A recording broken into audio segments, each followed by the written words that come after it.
I'm so excited. This is an awesome movie, and we have a very fun panel today. So let's not waste any time and bring them up. Oh, by the way, I'm Amy Kaufman from the LA Times. Sorry. Hello. Hi. Oh, wonderful basement. Wait till you hear the overhead noise. It's lovely. Oh.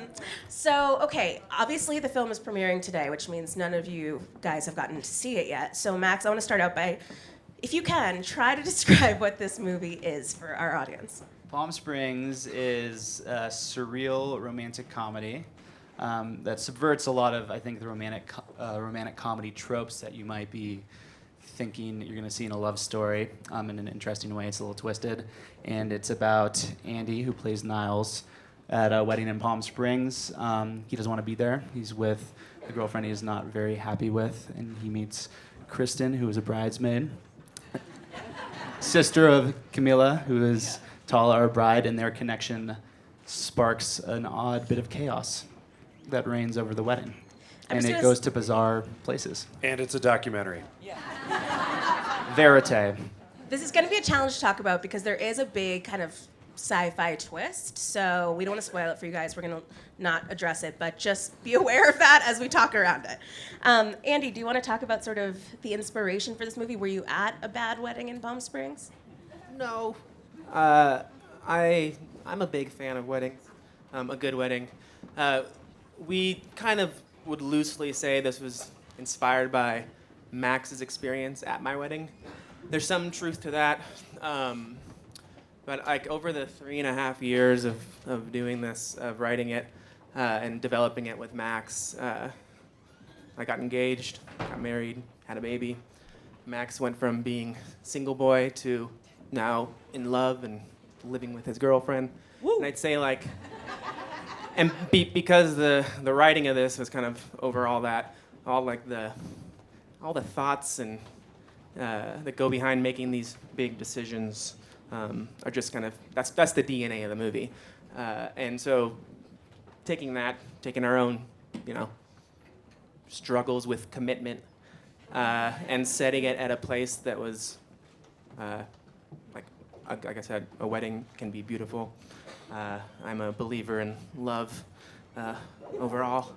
Yeah. And Give it up for love. We know it's controversial. yeah, so we just set it at a wedding. Let's continue the wedding theme. All right, so Camila, you're getting married in the film. Andy, you kind of hate weddings, as do you, Cristin. Yeah. What are your all personal feelings about them at this point in your life? Do you feel like, ugh, it's another wedding?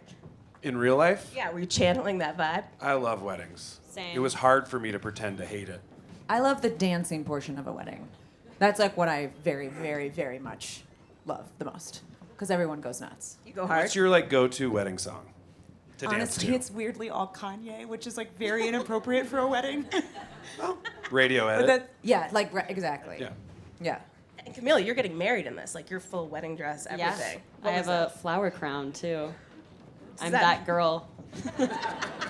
No shade to anyone. No shade to the flower crown wearing people in this audience. How did you get involved in this? 'Cause I'm sure a lot of the audience recognizes you from Riverdale, and they're sort of segueing into film in this movie. I auditioned for it. It was kind of this amazing script that I've never really seen before. Very funny, and also has this really strong romantic story as well, and then this whole other existential element to it that I don't think that's ever really happened in a rom-com, to have these characters going through their own individual crises. But yeah, I and my character is kind of this different from anything I've played, and it has a nice there's a little bit of a sister arc that happens with us that I think is really sweet. Yeah. So that's what attracted me to it. Andy, you're producer as well, right? With Yes. Lonely Island? Yes. So, okay, that means you were very invested in this project, obviously. What made you want to get behind it? Again, script. We get sent stuff all the time. And this was one that really jumped off the page. It was just from the first page of reading it, I was like, oh, this is a different one. It's weird. It has a lot of twists and turns. It's sort of mixing genres. It's making me genuinely laugh. It's making me feel emotion. And for me to act in it, I felt like I wouldn't humiliate myself doing it, and that's my main criteria. That's a good one, I feel like. Cristin, your character in this, without giving too much away again, you're like surly, I would say. Sure. Like, yeah. One of the notes I was given on set was to bring less Joe Pesci energy, and it was. I said more Pesci. I thought you said less Pesci. I said more Pesci. Well, scene to scene. You know, scene to scene. Pesci Yeah. was the barometer, yeah. Yeah, and it's not a movie about the mafia or about a home invasion or anything. Yeah. But you're kind Yeah. of trying to get out of, you're at a place in your life where you're getting out of a rut or like you're feeling stuck, Yeah. maybe. I mean, I loved how human she is. Like, something I've said time and time again in a lot of the press and interviews that we've been doing is that it was very refreshing to, like, play a human being as opposed to, like, I think sometimes, even though it's, like, obviously getting so much better, women are sent a lot of things that are, like, sort of tropes or just, like, a cardboard cutout of a woman. But she's strong, trust us. We're never gonna show you how, but just trust us that it's there. You know what I mean? Like, and it's just very refreshing to be like, no, actually, we're all just humans. And it doesn't have to be a trope. It can just be like a very flawed human being. Yeah. Max, you're earlier in your career. Can you talk about getting a movie made when you're really like at the inception of all this, and how is it difficult? Was it this difficult to get made? Not really. I mean, I'm very aware that this is crazy that we got to make this very personal project. We worked on it for a long time, but pretty quickly, and you just get producers like The Lonely Island and an actor like Andy on board, and people want to come play. No, I'm serious. People want to come play. Thank you for calling me an actor. I appreciate it. People want to come play, so it's still surreal. It's definitely surreal. This whole thing has been elevated beyond our wildest expectations, but everybody took ownership over the story and made it something so good, so special. I'm very proud of it. Andy, just for joking about being considered an actor, but like since SNL and since obviously a lot of your identity is as a comedian, has it been like somewhat of a challenge to be taken more seriously as a quote unquote actor? Not really, because I don't really court it, and I don't get asked to do it a lot either. Every now and again, I'll send like a really intense indie script or something, and I will have to tell the people that I'm very flattered, but I know that I would ruin their movie. Well, thank you. I really disagree with that. Well, you know, it's page to page. But again, like, I enjoy doing more serious acting, and this was a script where I felt like I could thread the needle, where it goes back and forth enough. There were moments comedically that I knew I could hold on to, where I'd be like, well, at least I know that'll be funny. And then the other stuff, we can make sure the editing is tight. And we'll keep the footage on Cristin mostly. So, I agree yeah. with you, Cristin. He's being harsh. I feel like, I know. yeah. I felt so good. I don't know. I would like. I think you're such a good dramatic actor. Yeah, you see, Yeah, that's actually a little heavy-handed. Take it back. I'm not good at it. I told you I Yeah, suck. it's heavy-handed. So clearly you were giving him notes throughout the production. Try it again, but throw it away. Sorry, when there's an audience, I go back to SNL, and I'm too big. Yeah. he actually shows like this really like nice soft side, which I've never seen before. Like he's like really like sweet in the movie, and I think people are gonna be surprised. I hope. No pressure for later, guys. So, as you're saying, this is a rom-com, sort of an unconventional trope. And the last few years, we've seen a lot of rom-coms kind of come back, especially on Netflix and streaming platforms. What are all your feelings about the genre and that it's having sort of a resurgence? Do you think it needed this maybe twist to come back? I mean, I feel like we're all fans of the genre. There's nothing wrong with a right down the middle, saccharine, bright color-corrected rom-com. It makes you feel happy when you're in the mood for that. Yeah. And there's also, I feel like, specifically with Netflix, there's rom-coms coming out that I watch and genuinely laugh and am charmed by the chemistry. Like, you know, the Always Be My Maybe one with Randall and Ali Wong, I thought was amazing and so fun to watch. I think Set It Up for was good too. Did you yeah, see that yeah, one? I Set really It love Up, that one. fantastic. I think for the people on this stage that made Palm Springs, we wanted to make something a little different than that. That was personally definitely what drew me to it. So I think there's room for both, certainly. Hopefully, there's room for ours too. We never really went in like wanting to subvert the rom-com, that the story just kind of came out.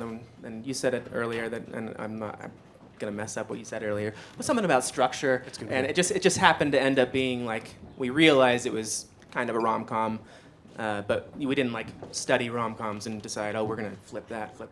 I mean, I didn't I don't know. even It's feel. not that smart, so. Sorry. I'm I not even that- I'm feel not like that when I read it, I wasn't like a rom-com at all. Like I read it and was like, what a very special. Like it didn't even cross my mind until like honestly here. Even though I know it's like comedy and there's love, but it's so much. I don't know. It didn't strike me as that. The only thing about it that is a rom-com is structurally the core of the story of the two people. You could go like page count wise with a rom-com and be like, oh, and then they have adversity here, and then they need to talk about it here, and that kind of thing. But the things that adorn that structure are wildly different, yes.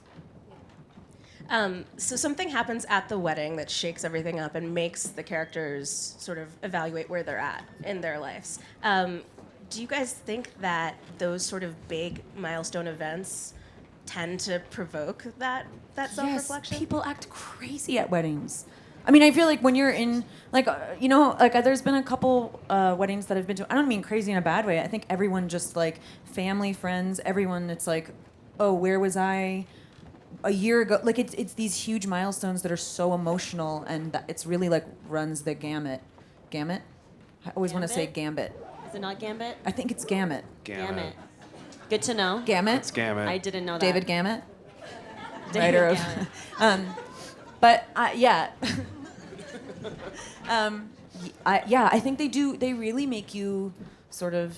I mean, any of those big life milestones does make you check in and be like, wow, am I close to this? Am I ever going to be close to this? How do I feel about this? And it's also so beautiful. I mean, I don't know. It's a real hodgepodge. It's like the best day of the bride and the groom's life.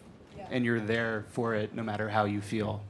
So you're constantly evaluating kind of where you are against that. And if you don't feel your best, then you're trying to figure out how you can get there and how you could become a more enlightened person. So Yeah, to but then it speak. also goes like this. Like I Yeah. feel like I've been at weddings and I've been like sobbing with joy and Yeah. being like, this is the most beautiful thing. And then an hour later, I've been like, what am I doing with my life? Like, do you know what I mean? Like, even if it has nothing to do with like romance or love, like it's just a big, thing. So it's called Palm Springs, obviously. What is everyone's connection to Palm Springs? Because I feel like it represents a few different things. It can be like a party weekend for, the millennial crowd, or it's like the retirement community. Having grown up in Southern California, I had I call her my Aunt Risa, but was my grandma's best friend.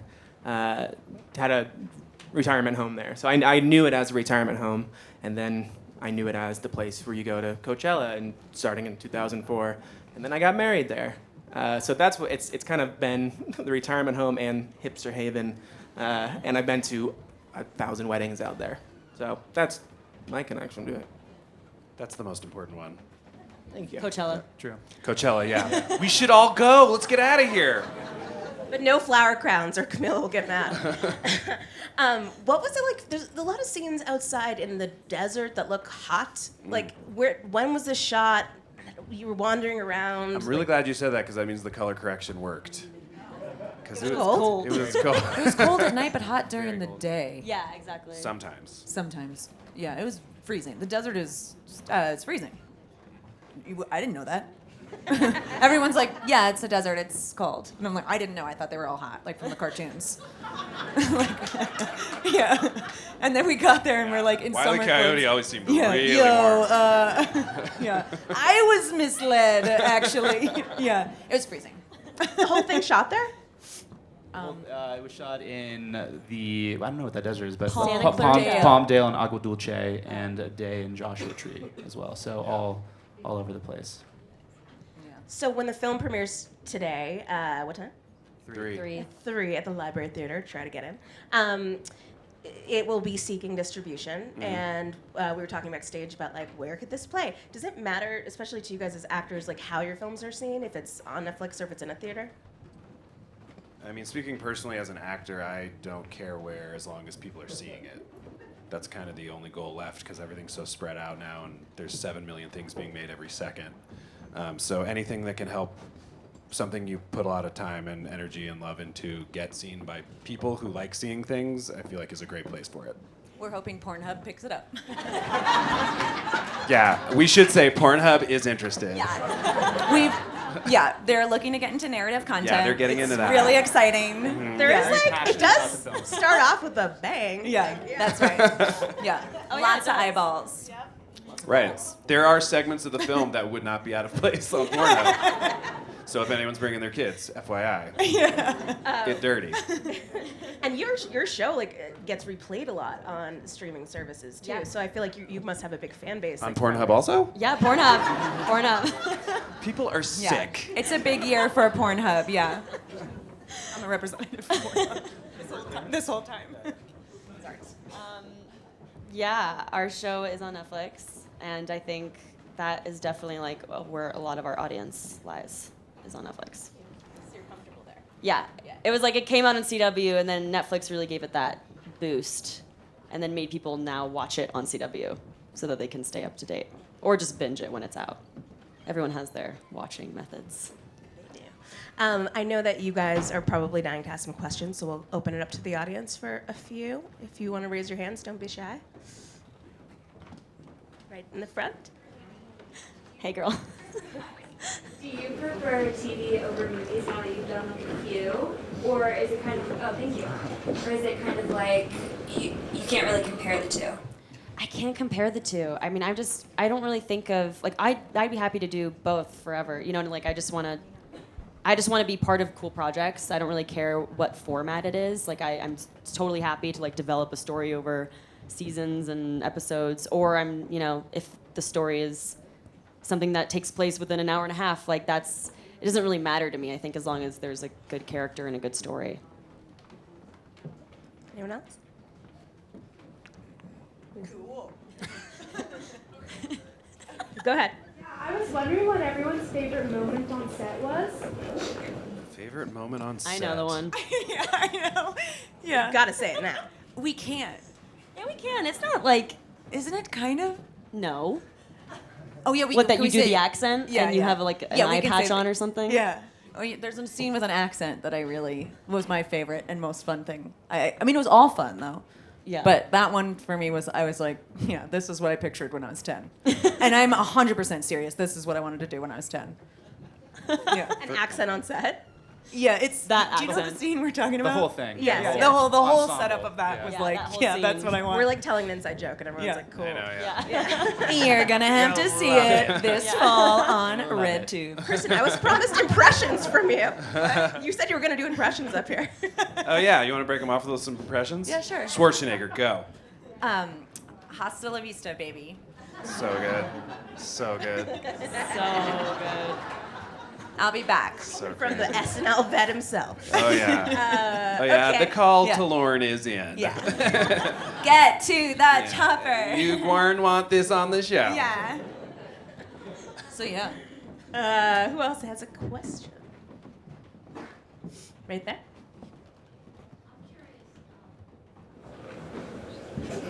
Camila Mendes, thank you for casting a Latinx actress in this festival, so I'm so excited about that. I'm curious, do you play Latinx in it? Obviously, none of us have seen the movie yet because it hasn't premiered. No, I don't. I mean, I don't think it's like. Actually, I do. I'm half. Yeah, I just realized that. Yes, I do. It's just not something that's like commented on, really. It's not something that we felt like needed to be expressed. But like, my mother is Latin in the movie as well, and Dad isn't, I believe. Thank you for including that, and I also love you in Sarah Seligman's film. Oh wow. Wow, thank you for watching that, Indy. We have I a feel like no one's seen Camila it. Stan in the audience. Yeah, damn, thank you. Thank you. Do like a couple more?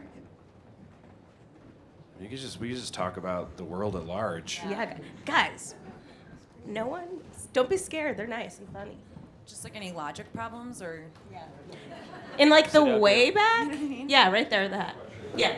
Can you stop saying cool, cool, cool? Like, is it hard for you to stop saying it? Or can you say it all the time? That's what I mean. I'm assuming this is for Kristen.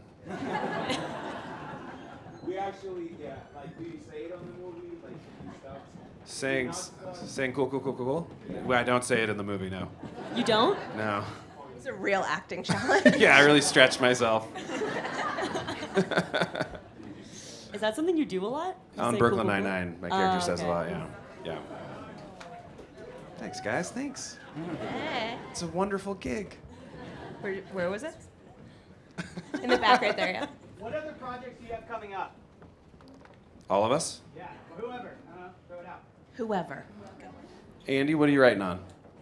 Well, I was on this Little Watch show, but critically loved Lodge 49 that was That was sadly critically loved. sadly canceled after 2 seasons. So I was hoping to go back to that, but no. So I'm currently on it's one of Peacock's first shows. It's called Angeline. It's about Angeline, the Billboard Queen, with Emmy Rossum and Is she gonna Sam be in it? Esmail. No, Emmy Rossum is playing Angeline. But is Angeline gonna have a cameo? I can't say anything. Wow. I don't want to lose my job. But. Camila, what do you got coming up? I have a Netflix movie called Dangerous Lies. Pretty straightforward title. That's Is it the coming sequel out. to Dangerous Minds? Yes. Okay. Yeah. Yes. But I think it comes out in like a few months. It's a thriller, like a psychological thriller. I also play a Jackson, married woman. thriller. I've really grown up in the past few months. Kristen? I am going to be on a show that's going to come out this year on HBO Max called Made for Love, which is a blast. And then I am on, I do a little thing on Rob McElhaney's new Apple show that's going to come out too. Have you guys seen Modern Love? Yes. Her episode's Her so episode good. is so good. Watch it. Hi, man. She has a babe. What? You have a babe. A baby? Yeah. Yeah. Yeah. They gave me so many babies on one day. It was so cute. They had, yeah, it was really cute. I had to have like 12 different babies because, you know, it like goes over all the years. Yeah, but the baby in the hospital was rubber. Spoiler. Yeah. Yeah, and they cut So the often scene the where I'm like, case. it's rubber! Yeah. They just were like, it didn't test well. Anyway. Max? I'm writing a dark comedy script based on my boarding school experience that's kind of a twisted satire. Ooh, where did you go to boarding school? I went to a boarding school in Ojai that made us take care of horses and was run on the honor code and was kind of in the wilderness. So Sounds it's awful. a little bit I love my experience, but the movie is we're gonna get into Lord of the Flies territory, and it's gonna be fun. Oh, I am here for this. what's that? Sundance 2021. Let's do it. We'll see, yeah. If you're watching, give us the money. And then just figuring out the next thing. I'm getting read a lot of new scripts now, which is cool. Andy, you didn't say what you're doing. Well, Brooklyn Nine-Nine's back on next week. It's a show on NBC. It's a network. They were all like HBO Max, like Peacock. like CW. And I'm like, I have a mortgage. It's pretty sexy. Yeah, I'm gonna host a tiny cooking show on Quibi. That's gonna be fun. It's based on those YouTube videos of people making tiny food in tiny kitchens. And I was like, I don't want to host a cooking show. And then I watched those videos and I was all, yes, I do. Quibi, you're doing it too. I know. Remember when everyone was announcing Quibi and everyone was like, Quibi, what a stupid name. We're never gonna do that. And then I was like, I'm gonna do it. Sounds awesome. Quibi. We could do one last one if you want to make it good. You want to raise your hand? Anyone? No way? Where? Yeah, Way okay, in the back there. Way in the back. Would you consider doing another hot rod with the original cast? Oh yeah, I bet it would be super easy to wrangle the cast now. Like Bill Hader and McBride and Sissy Spacek. She's down, right? I feel like she would be. You think she would be? Yeah. Oh my God, that would be the most fun of all time to do a sequel to Hot Rod. It's not in the works, but only because it failed so spectacularly at the box office. But thank you for the question. Well, I would urge you guys to go see Palm Springs. You can see that these guys are so much fun, and the movie is as well, and then you can finally know what we're all talking about. So check it out. Thank you all for coming, and let's Thanks, give a guys. big round of applause. Thank you. Let them sort of head off before you mob them.